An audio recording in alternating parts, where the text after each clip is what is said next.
Good day, everybody. Thank you for joining us on yet another episode of the podcast. And on today's episode, I have a phenomenal guest with me in the studio, all the way from Namibia. I have Dr. Hambeleleni. She is an orchardist, all the way from Namibia. And so we're going to be talking around mastering orchard and biodiversity finance for Africa's future. And so I'm just going to read out her bio, and from reading out her bio, you get to know her a bit, and then we'll have the conversation for today. So, Dr. Hambeleleni is a dedicated agropreneur, an advocate of organic agriculture, and a thought leader in sustainable farming. She co-owns and manages a diverse orchard with nearly 2,000 fruit trees, combining hands-on agricultural expertise, environmental stewardship. Dr. Hambeleleni holds a PhD in business administration from the University of Namibia, where her research focused on biodiversity finance. She has authored articles on biodiversity finance, youth engagement in agriculture, political financing, and actively shares her knowledge to inspire systematic change.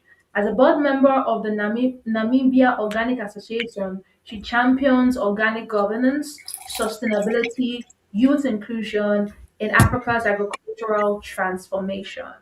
Doctor, welcome to the podcast. We're so excited to have you here today. Thank you so much for joining us.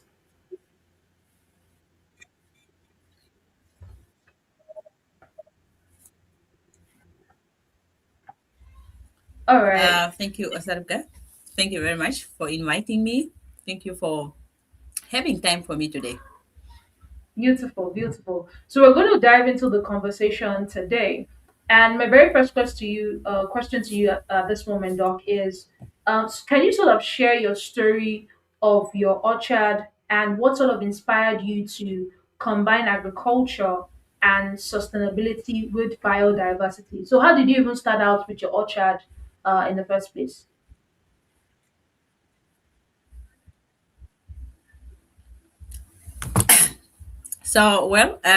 This journey, I can't really say thank you for to COVID, but this journey started because of COVID.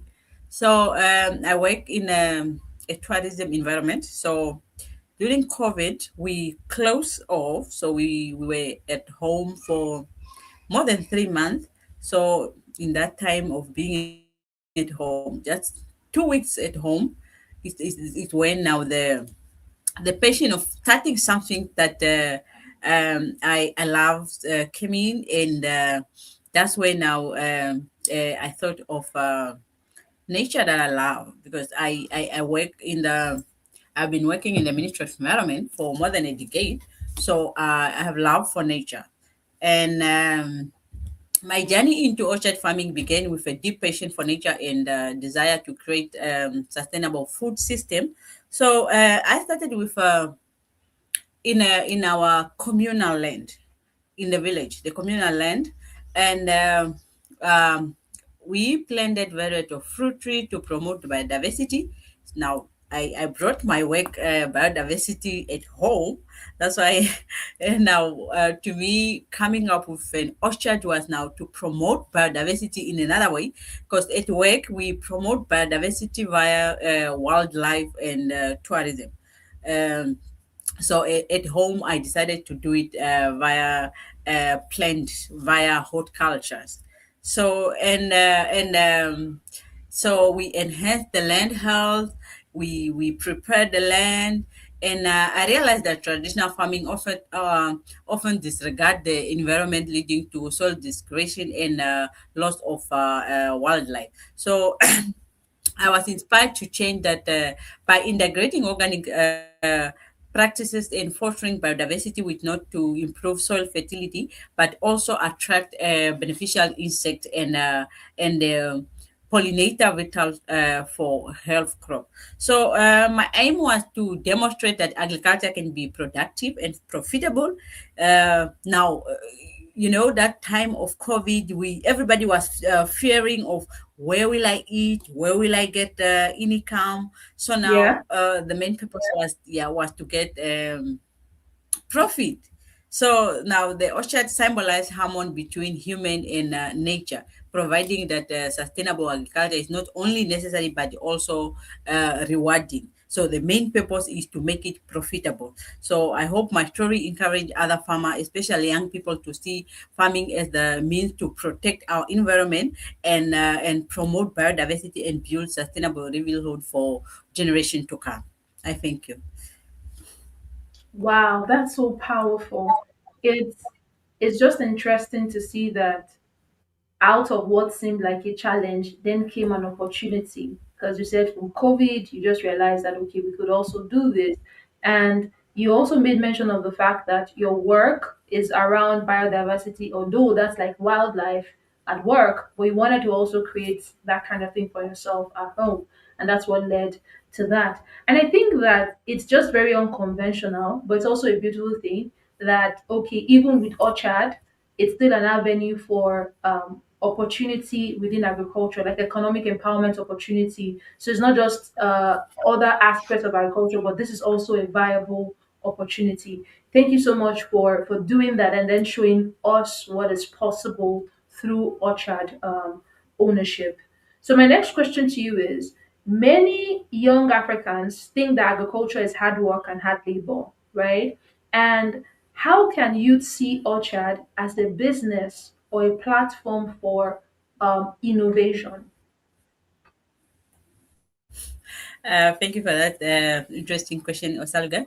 Um, Actually, changing the perception of agriculture among youth requires showcasing its potential as a vibrant innovation business.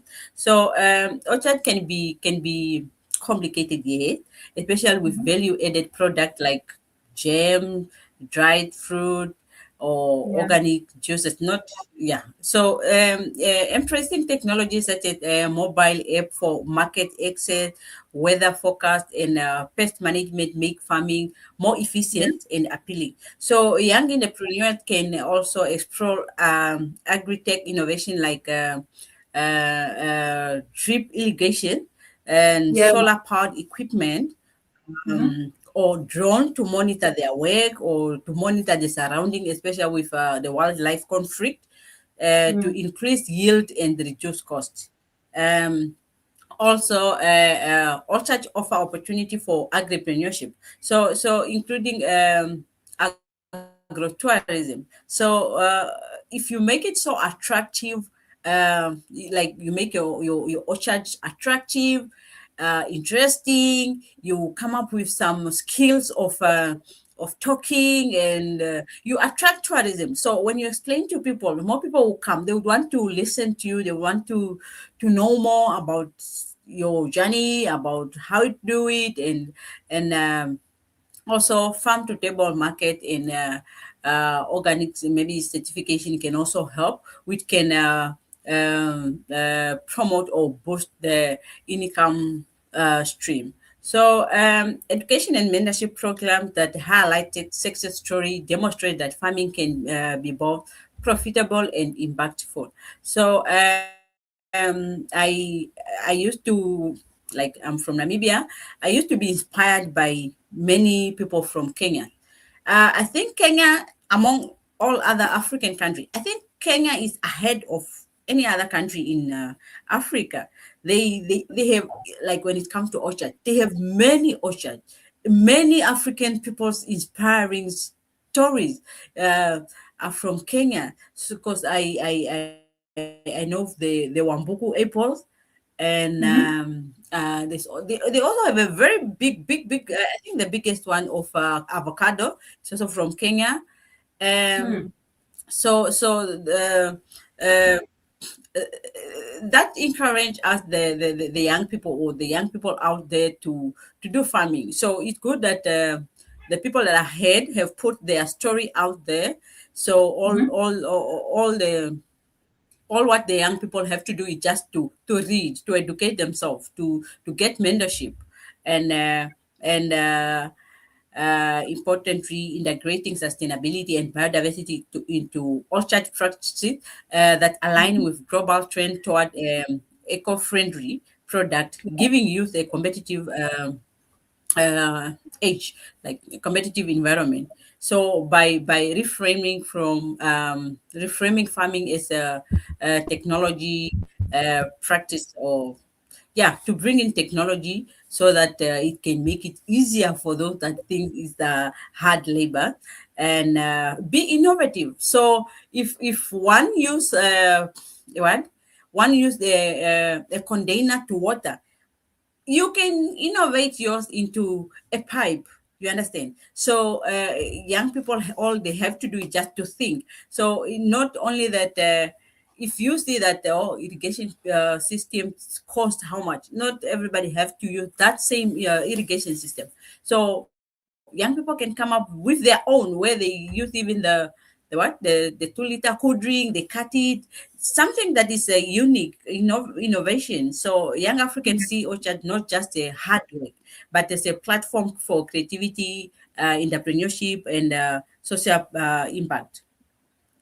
Beautiful, beautiful. I like how you talked about it, Yeah. that it is not just about agriculture. There's also the ability to also story tell.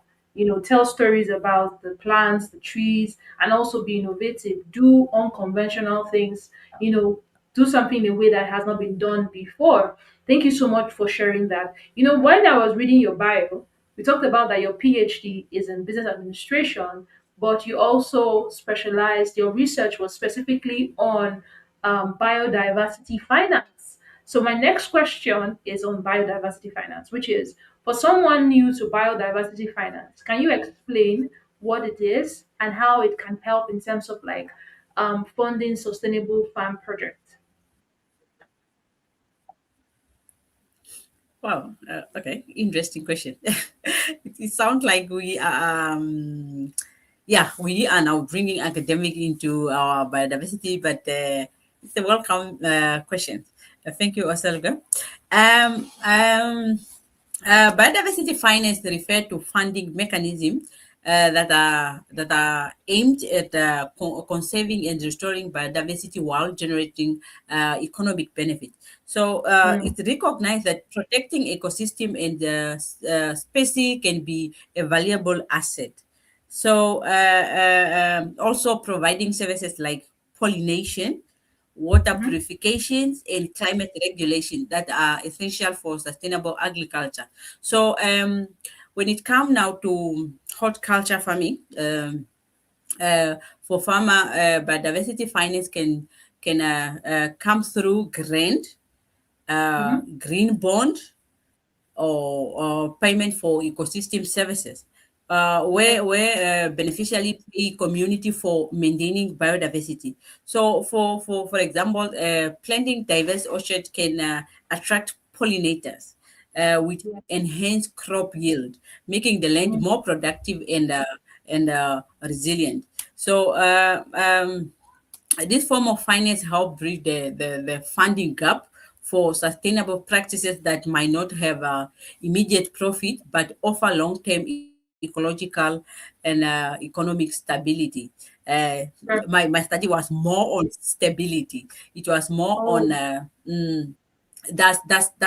funding increase the stability of, but does funding increase the biodiversity stability, meaning if we Mm. fund more, will the biodiversity stability improve.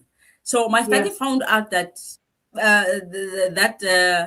the relationship was not that strong. So we Mm. don't only need funding to improve Mm. the biodiversity stability. So we need more of our own financial help.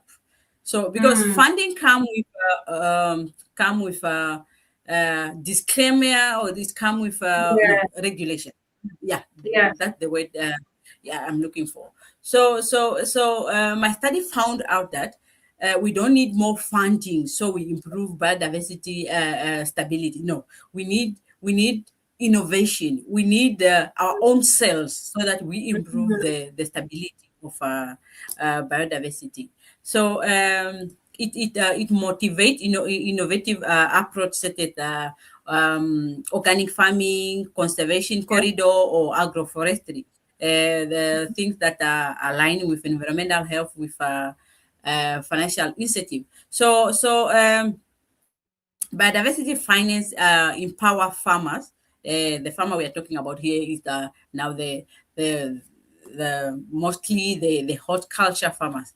Yeah. I based in horticulture, so because it's plant, yeah. Though my biodiversity that is I mostly talk about is wildlife biodiversity, the one that from work. So Yeah. yeah, when it comes to biodiversity, it's not too black, but I think I have a very very of knowledge because Yeah. wildlife is there and plant also is there.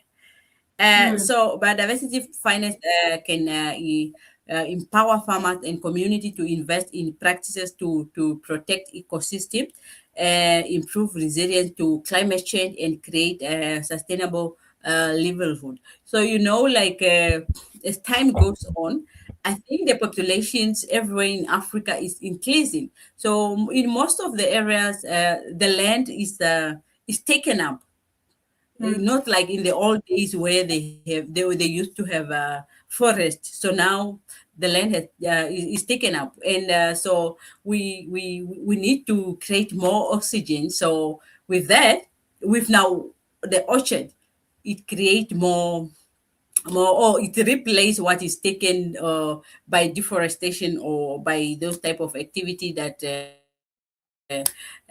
allow land to be taken up. So Mm. yeah, so all while maintaining the planet's natural wealth, we do it through farming. I thank Fantastic, you. fantastic. Thank you so much for sharing. And I like how you have like a very broad perspective. You have your perspective on biodiversity is very holistic because you understand a lot about wildlife as much as horticulture. So it's you have like a very holistic view on biodiversity. And so thank you so much for also sharing that. I like how you talked about the fact that one of the major findings from your research on biodiversity finance is that it can only just be funding. Way more than funding, we also need to be able to invest in our own biodiversity rather than just waiting for external, funding. And I think that sort of resonates with one of my core beliefs, which is I believe that Africans will be the one to change Africa, not necessarily, our, support coming from external sources. We have to be willing to take responsibility for whatever it is that we want to see on our continent. And somewhat your research just sort of, validated that belief of mine. So thank you so much for sharing that, and thank you for doing that research on biodiversity finance. So my very next question to you um, at this time is, how do orchard like yours, for instance, you have close to 2,000 trees, 2,000, that's a lot. 2,000, like, Yes. is it like the same species or different species? How like your orchard now, it's like you have nearly 2,000 fruit trees, translates into real financial opportunity for young farmers. Because I'm wondering, if you have 2,000 fruits bearing tree, you should have like a local processing something juice something. But share with us though about the financial opportunities for young farmers, for someone that has like nearly 2,000 like yourself. Yeah, thank you very much. The way you emphasize on the 2000, and to me 2000 look like, oh, I want more. It's What? very interesting. That's a It's lot. very interesting. To me 2000 is less. Every time I look at them, I feel like, oh, grow already. I want to plant more trees. I need more trees. So yeah, so an orchard of nearly 2000 fruit tree offer multiple revenue stream because Mm, with our orchard we have a variety of, if I uh, um if I don't lie, I can say we have more than 10 variety of fruit trees. Hmm. Because we have the what? Yes, the citrus we have almost all of them, like the orange, orange, grapefruit, lemon. We have a lot of them. We have a lot of them, and pawpaw, um, guavas, mango, peach, custard apples. We have a lot of them. So it's really beneficial. It's beneficial in that sense that this fruit we are talking about, they don't produce at once or at one time. So it Yeah. can be an income per year. Yes, Hmm. the season you have pawpaw is not the season you have mango. Like now we have mango, and September, October we had pawpaw. So if one Hmm. had it, you won't skip a month without earning something. You understand? Hmm. Like yeah, January, February, March, April, we will have guavas until somewhere June there. Now I'm Hmm. talking about the one that are a lot. So the citrus they go throughout the year. So Hmm. if I have to put it in a systematic way, I can say first, fruit cells fresh or we don't process yet, but we You are should planning to do that. process. You should process No, because no, you have a lot. You should process. yeah, but not yet. But it's Okay. in it's a future plan. Yeah. So soon we will process. So when you have now the fruit cell, you can have the fruit cell, you can have the processed one, or and then provide the immediate income. Mm-hmm. So now with proper management, it can yield constant, creating a reliable cash flow. So because every time you have something that is coming in, cash flow, yeah. Mm-hmm. So cash is just running every time. Also, value added product like dry fruit, uh, Mm-hmm. jammed or organic fruit can command high prices. Like I have seen some farmers that are now drying up their mango, and it's really Mm. expensive. It's not like a fresh mango. Yeah. Yes, Yeah. it's really yes because there's value added there. So that's one stream of income that is now beneficial. And orchard also allow for diversification, meaning growing multiple fruit type. As I mentioned, that we like for us, we have a lot of them, and Mm-hmm. that reduce the risk and open access to different markets. Like now, Yeah. let me say I have to speak to you from Nigeria in an agricultural phase. Next time I will talk to someone in from maybe America in and that's how we the market increase, you understand, and maybe True. you will get for me a customer, and then the next Yeah. person will get for me a lot of customers. Yeah, so diversification. Or maybe you like, let's say you like mango, the Yeah. other person like guava. So yeah, because you have a lot, so you are exposed to to a bigger market, if we might put it that way. And Mm-hmm. organic and biodiversity orchard can attract premium prices and certification. Uh, like recently, we donated. We donated some fruit to an organization. They gave us a certificate for a job well done, for giving us something. Just an example of a certification that I'm talking about. And also Yeah. sometimes the yeah, like recently in Namibia, we had a competition for farmers where uh, farmers were placed in different categories so that they can win certain prizes. So Yeah. yeah, it's really beneficial. So also orchard create employment opportunity. Like for us, we have just two permanent one, and then we have a lot of people that come for how do you say part-time job. Like now it's the rain Mhm. season, so we like it, or we love it clean without grasses. So we'll employ more people this season.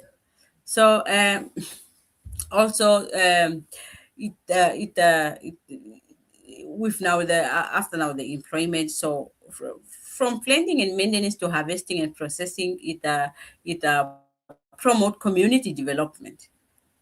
Like Yeah.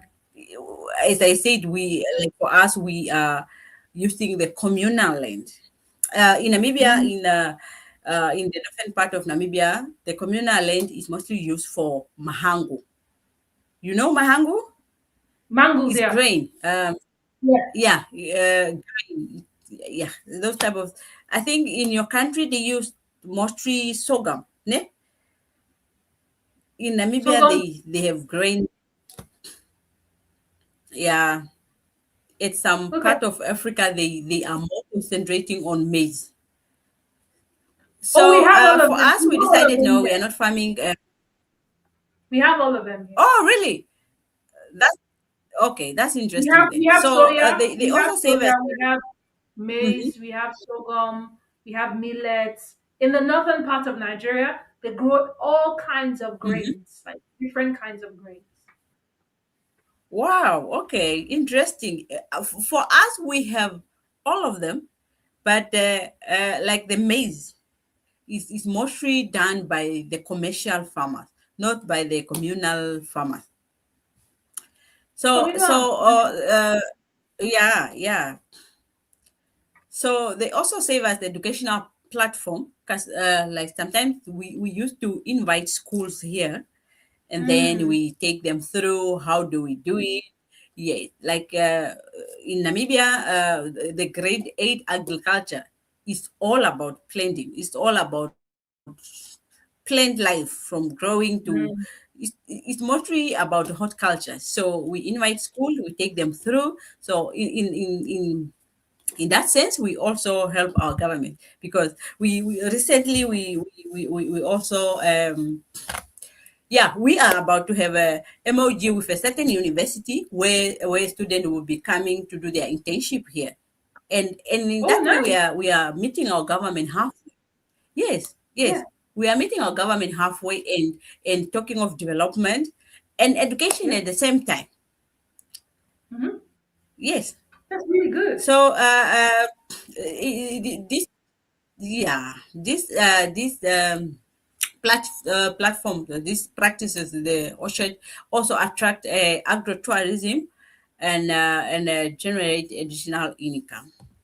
So Wow. the key strategic planning access to market, quality control, and sustainable practices. So it's just to ensure long-term profitability. So for young farmer, orchard can be a pathway to financial independence. So, Hmm. community engagement, environmental stewardship, paving the way for scalable and sustainable agribusiness. So, I believe the future is certain. So, yeah, for us, our ocean is just 5 years. Yes, it's 5 years. It was found in 2020.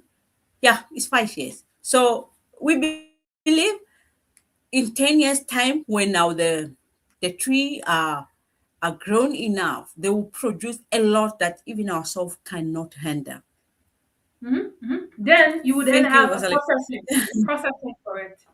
Processing, whether Yeah, it's yeah, like fruits or yes, even like dry fruits, yes. because we are entering into an era where people are very conscious of Mm-hmm. what they eat, and people even tend to like export like dry fruits from Africa to like Europe or to like South America and places like that, so that Africans can also still have a taste of what is grown back home. So yeah, so processing will be good. Yes, yes, yes. You are right. You are right. That's where now we will think of other option. Wow. Thank you so much for sharing. I like how the species of plants that you have in your orchard is very diverse, like mango, guava. pear, just different things like um, it's more or less like Yes. all year round, you definitely have something to um, harvest. So you're not just waiting for one Yes. particular produce all year round. So when it's not the time for mango, it's the time for pear, it's the time for guava, it's the time for citrus, grapes. You're just having all a lot to do. Wow. And the thing Yes. is, as much as this sounds very beautiful, I Mhm. want to believe there are also sort of challenges that comes with having to manage that large number of trees. There are challenges, right? So, what are some of like the Yes. biggest challenges you have to face managing your diverse orchard, and what are some of the lessons that people could learn from those challenges? Good. Thank you for that question, Osarugue. Before I answer that one, you made a statement that remind me of something that happened today. Today, me and my children were eating a watermelon because we also have a small part of vegetable. And then Oh, one of nice. my daughter asked, "Mommy, when we were here in May, we were eating watermelon. So this watermelon season doesn't end. It triggers something in me like, oh, so these kids are are now like, so now they understand that, oh, so now we have this throughout the year. In Yeah, the yeah. old days, we used to have it Our seasons. seasonal, like that season Mhm. only, in the yeah, yeah. Okay, about the challenge. So managing a big or diverse orchard present challenge such as pests and disease, and it would need to be controlled. So also one of the challenge is market access and Mm, resource management. So biodiversity rich orchards require careful planning to balance different species, which can sometimes compete for resources to attract specific pests. So pest management without harmful chemical demand knowledge and patience. So market access can be limited, especially for organic and biodiversity product, which require innovative marketing strategy and certification process. You understand? So certification process, we are referring to getting this, sometimes you need certain pests to be controlled, and you have to mm, be asked by Ministry of Agriculture. This cannot be done if you don't have this from your revenue offices, or this cannot be done if you did not register with this type of yeah. organization. Those, they are a challenge. So also maintaining soil health and water management is very important, but resource like water with us,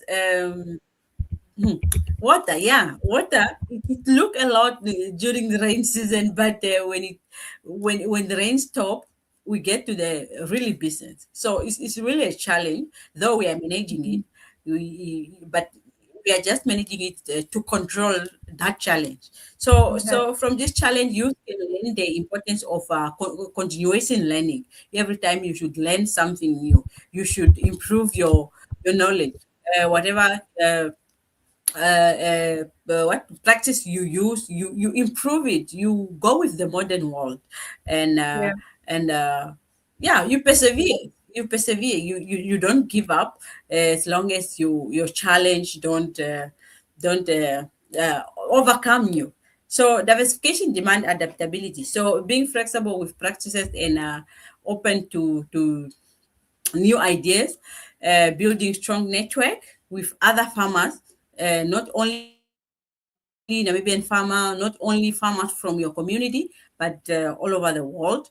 And then cooperative and market is important for success and improving the challenge that experience in this type of agribusiness. So also sustainable management require long-term vision and commitment, emphasizing that setback are part of the journey. So the key lesson is that perseverance. Yeah, I already mentioned that. Innovation and willingness to learn are essential overcoming obstacles and building sustainable and profitable orchard. Hmm. Beautiful, beautiful. Thank you so much. Thank you so much. The chats are buzzing. Someone had dropped a question, but we'll definitely take the question as we go along soonest. I think the person is saying they need you to do trainings in their region. I think Oshana region. It says Oshana Kati East constituency. I don't know. I believe it's somewhere in Namibia, right? Oshana, Oshana, It's It's okay. It's Oshisa because the or person says Oshakati, Oshakati. Yeah. Oshaka. Yeah, Oshakati East constituency, Mm-hmm. Oshana region. So the person's name is still Where Favored Editions, and the person is saying, when would you extend your trainings to that constituency? I think it's something you would definitely talk about towards the end of the session today. But I just wanted the person to know that we are seeing their questions so they don't feel like we're ignoring them. But I will definitely go back to it so you could definitely maybe address that later on. Thank you so much for sharing about the lessons and the challenges because I know like every enterprise has a couple of lessons that comes with it and how you sort of navigated it. So if someone like a young person, they've heard you today, they've listened to you today, they've heard about the opportunities that are within owning an orchard, and they're thinking about starting an orchard today, what would you say are the first three steps you recommend them to take if they want to start out their orchard farm today? Do you want me to answer that now, or you said you will No, talk no, about no, it no. at the end of the session? Answer. No, we're not going to. We're going to talk about the question from the chat later. But this is also a question for the session. If a person has heard you today, Okay, okay. yeah, a person has heard you Oh, today, okay. and they're like Mm-hmm. interested because of how you talked about owning an orchard means that you have fruits all year round. It's an easy way for agrotourism. That's a source of revenue. Processing is a source of revenue. um, you know crop conservation, those kinds of things, just like the diverse things that comes with it. And they're like, okay, I think I want to own an orchard. A young person listening to us today, and they're like, okay, I don't know where to start out. What would you say are the three things they should consider to when they're planning to start out an orchard? What would you recommend as the three first step? Okay, thank you for the question. That is an interesting one. But me starting with research, one would think, it's just because you did a doctor in business administration, now you want to tell us research, everything is about research. It's not that everything is about research, but yes, everything is about research. So, first, research and plan. Those are Mm, very, very important part of orchard journey.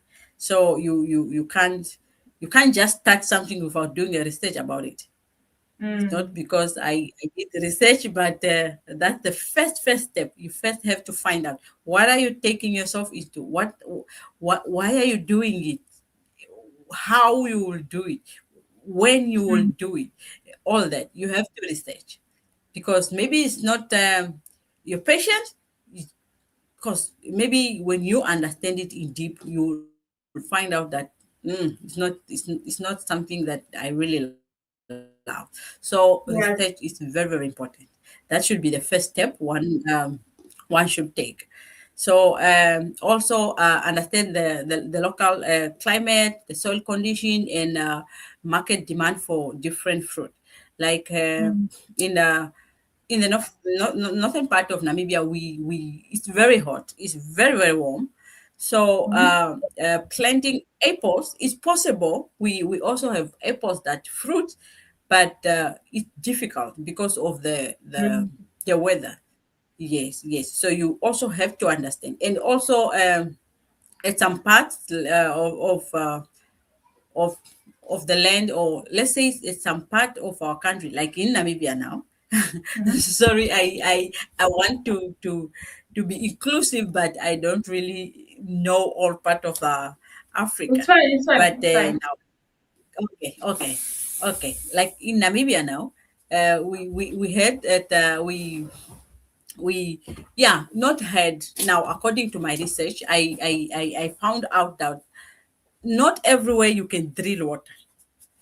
So if you Mm. don't do research and then you pin it in your mind that I'll drill and then I will have water, only to find out later that your area water is salty, then you wasted a lot of Mm. resources. You wasted a lot of time in just because you failed to do research. So also conduct visibility study to identify the most suitable crop for area and target market. Mm. That's also part of research. It's part of research. Yeah. Now, another thing one can young people should consider is acquire quality planting materials. We sometimes, just because we want to make profit, some people opt for cheaper things. Keep Yes, seedlings. cheap, but yeah, in the long run, it will make one lose out. So Mm. it's better you start with something that is quality, something that will not make you use more money, because cheap things mostly they are short run. Yeah. Mm. So and we need to prepare the land through soil testing and improve to ensure optimal growth. The land also need to be tested. They have a word that they use in agriculture. I think it's the pH, something like that. Yes. To Yeah, check the pH. acidity or So alkalinity of the yeah, land. it's Yeah. right. Yes. Yes, soil pH. Yeah, something like that.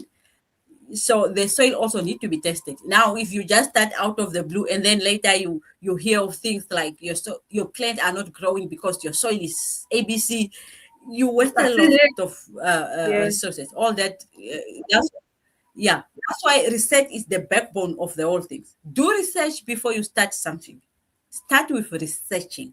Plan that from this I'll do this, from this I'll do this. Plan. So another thing is to look for to search knowledge and mentorship, because obviously you need to hear from someone who experienced that, someone who went through that. So you just starting out of the blue and you think because I read from school this and this happened.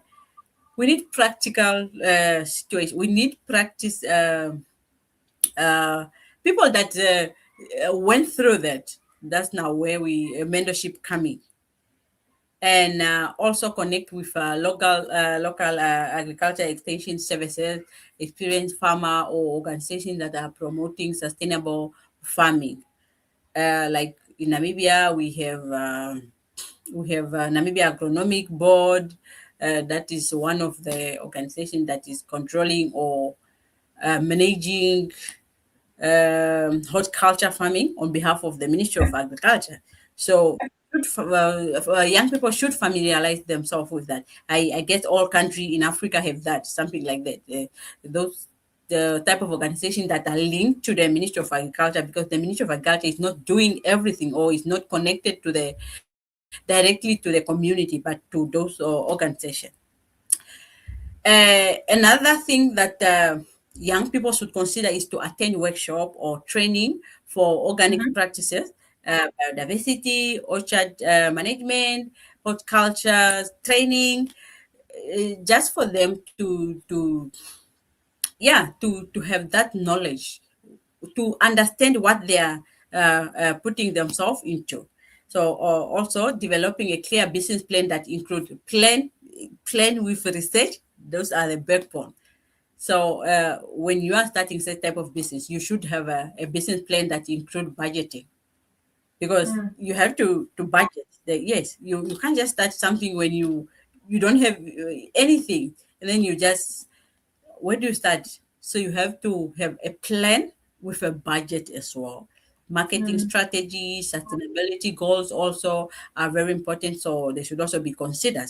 So starting small allow for learning and adoption without overwhelming resources. I remember also now we are talking of 2,000 fruit tree, but we Mhm. started with 16 pawpaw. 16. Our first planting was 16 pawpaw, only pawpaw, and they were only 16. So starting plant is nothing wrong. You test with something small. So you learn from that, you grow from that, you go up from that. So Mm. also emphasizing sustainability and biodiversity from the outset set a strong foundation for future growth. So, Mm. with careful planning, sound knowledge, and community support, young farmer can successfully establish orchards that are productive, environmentally Okay. friendly, and profitable. So Mm. the backbone is plan and research. Thank you. Search. Hmm. Thank you so much. I like how you talked about the fact that the beginning phase is research and also having to use quality seedling, right? And there's nothing wrong in starting small, but have a vision to sort of grow big. Thank you so much for sharing that with us. Okay. Thank you, Osa. Um, you're welcome. My next question is around, you know, sustainability and resilience, right? Just um, how does focusing on biodiversity and organic practices creates impacts that is beyond just profit, but that also sort of looks into climate resilience, job creation, and community benefits? How would you say that's possible? Um, well, thank you for the question. Biodiversity practice. Okay, job creation. I think we spoke about it, but let me go through it again, or let me build on our first question. Uh, Actually, focusing on biodiversity and organic practices increase climate resilience by building healthier soil and increasing water retention and reducing Mhm. the vulnerability to pest and extreme weather. So, diverse orchards that are more adaptable, helping farmer withstand climate shock and maintain productivity. So, they also promote environmental sustainability by conserving native species and supporting pollinator and reducing chemical runoff with benefit nearby ecosystem. So Yeah. also yeah, on a social level, biodiverse organic orchard create jobs Hmm. and ranging from planting and maintenance for processing and marketing with support local economies. So they Yeah. promote community pride and engagement through shared knowledge and cooperative effort. So healthier ecosystem contribute to cleaner water and air, which Hmm. improve community well-being, and that Yeah. should be our main focus also. It's not Mm. only about profit. We should Yeah. consider the community well-being. It's also as much as it's about making profit. It should be about food sustainability. So Hmm. that's why we are talking of community well-being. Yeah, and also organic and biodiverse farming attract consumer willing to pay premium prices, which motivate Yeah. a shift toward um sustainable consumption. Yeah. And yeah, in a nutshell, these practices generate a ripple effect, improving environmental health and strengthening local economy, creating employment, promoting a sense of stewardship among community, and the impact extend well beyond individual profit, contributing to a more resilient and equitable, sustainable society. Hmm. Beautiful, Thank you. beautiful. Yes. Thank you so much for sharing that. At this point, I have like my very final question to you.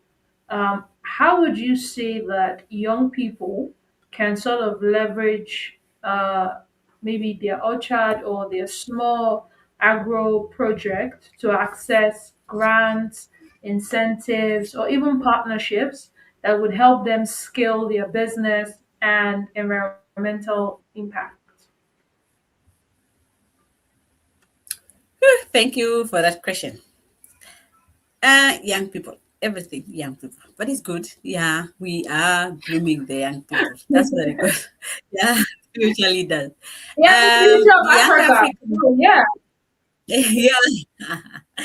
So the young African can liberate their orchard by actively engaging with government program, or not only Mm, government program. We have NGO like the UNDP. We have we have a lot of NGO that are helping local farmers. So young people should try their best to engage with those type of organization, and okay.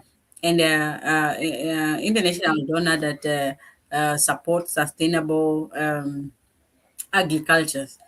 Uh, Also Yeah. that the UNDP is included, and yeah, a lot of those international organizations, they do support agriculture, and Mm-hmm. we should thanks that currently most of the activity that is being talked about is agriculture. It's very interesting. Yeah. So young people should take up space. We should not use um, underlook that. We need to take up space, because everybody's talking about agriculture, like in Namibia. Even the president is ever talking about agriculture. She believed that with agriculture we can do better. So young people should take up space. Uh, um, I believe, or I researched that many countries have grant subsidy or incentive aimed to promote eco-friendly farming and Mm-hmm. biodiversity, with one require demonstrating environmental stewardship and innovation. So if you do your thing well with innovation, and you show that you are protecting the environment, or what you are doing is also for the environment, then you are in good hand. Another Mm, things about another thing is maybe initiative that aim to promote eco-friendly farming mm-hmm. and biodiversity. So yeah, the young people should not only aim for any funding, but the one that are eco-friendly, Mm, because sometimes you get something that pollute the environment, just an example, and then later it has to be stopped because it's not friendly to the community. So yeah. yeah, going back to our previous question, then you have to research first. Also, with this type of, before you get funding, you should also do some research. Yeah. Uh, Also, building a strong business and environmental plan is essential, because it need to be it need sustainability practices highlighted. It need to be emphasized. So also something that benefit the community. Like Yeah. for us, we do donations to school, we do donation to police station. Yeah, in that way, we are also showing that our orchard benefit the community, and Yeah. for yes, in anything they are the one that will stand for us. That no, we that thing is there for us. So Yeah. yeah. So yes, also joining cooperative or farmer groups, um, farmer group, like we have the Namibian Organic Association. So we encourage the farmer to join the association so that it gain power and access to shared resources, training, and market. We in the Namibia Organic Association, farmer are getting training for free. Farmer Mm. are invited to certain assessing. So when you see other farmers are being assessed, you also learn. You learn to what you practice in your own orchard in your own garden. So that's one of the vital uh, uh, uh, uh, activity or point that the farmer should consider when looking for set type of things, because financing or when one is looking for grain, because they have to look at all those things. Is this person a part of something that is concrete, or just an individual who just want to get money and eat it up? So people will go with all that. Yeah. So partnership with local university, research institution, or private sector player can provide technical support, funding, and market reach. Like for me, I am also the lead ambassador for the UNAM Environment Society. So I help them with their agricultural activity. Yeah, Mhm. it's good for my orchard. Yes, it's good for my orchard because one day they, when I need grains, is Mhm. just an example. Yeah, they will also look at those things because Yeah. I have that connection with the university. So Yeah. it can also be beneficial when it comes to those type of things. So certification scheme like organic or fair trade can open premium market and attract investment. I think I spoke about that area, that farmer need to be certified. They Yes. should register their farms with the relevant organization. Additionally, also marketing. How do you say? It is marketing leverage with the social media and digital platform.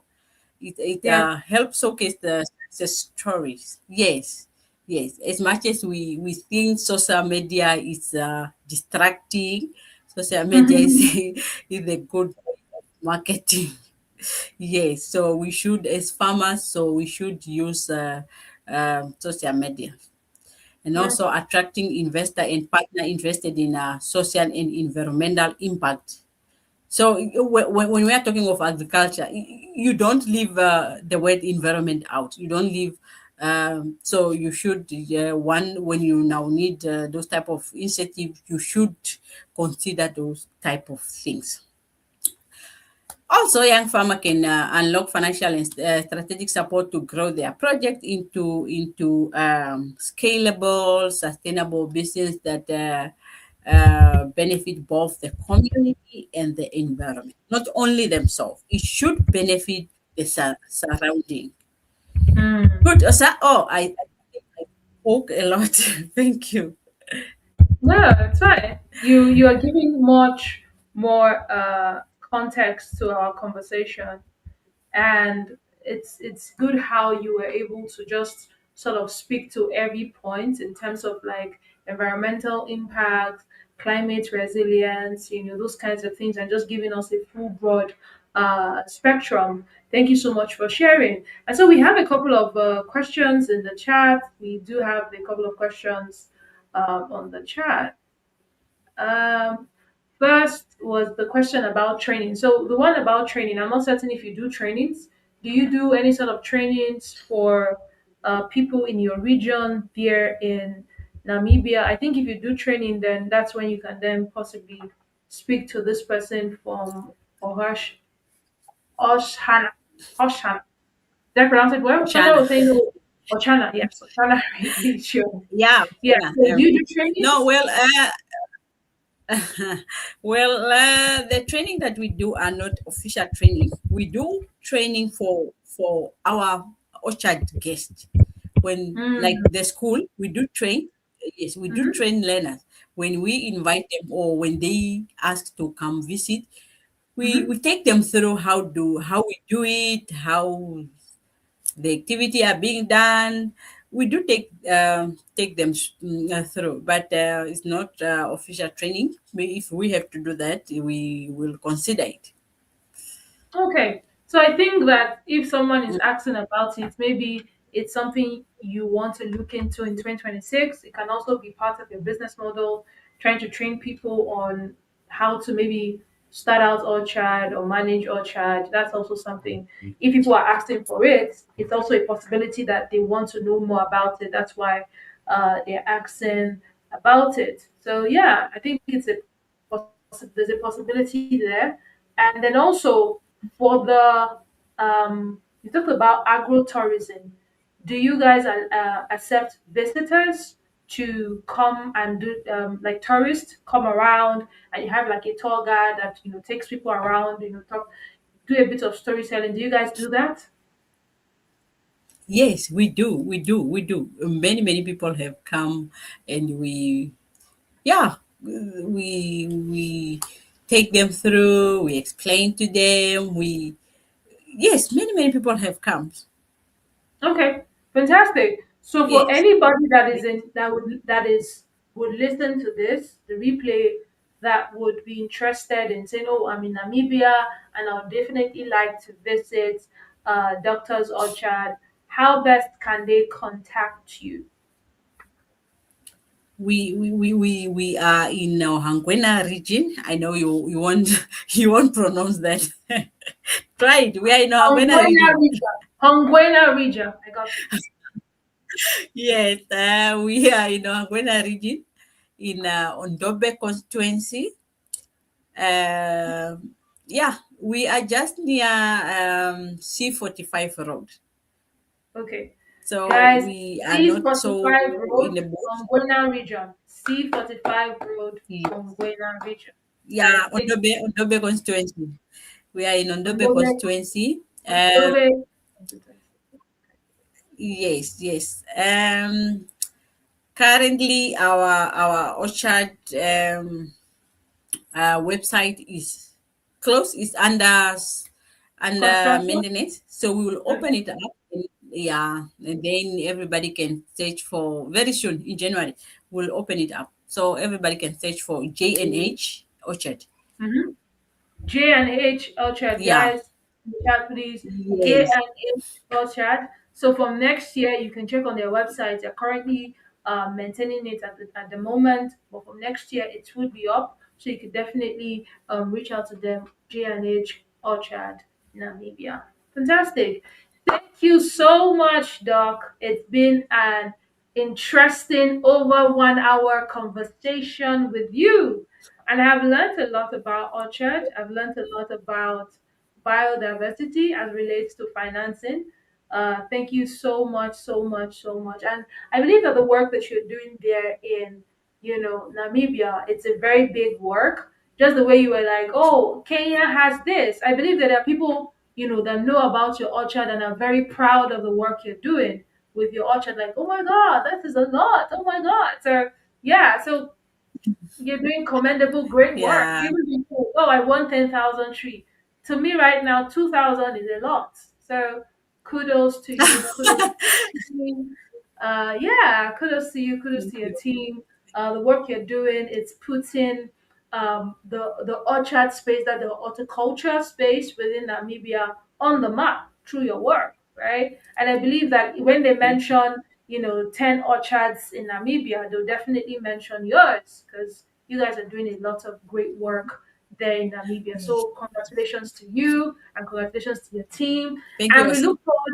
we look forward to the amazing things you do in the coming years, particularly around processing and even exportation of your products as well to other parts, made in Namibia from your farm, made in Namibia. Love it. Wow. Yeah. Yes.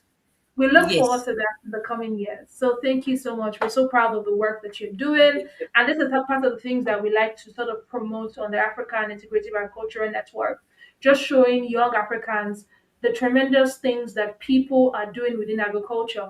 And for you, it's more or less like a double-edged sword. You are a doctor in agriculture and academia, you're also a practitioner. So it's like double edged.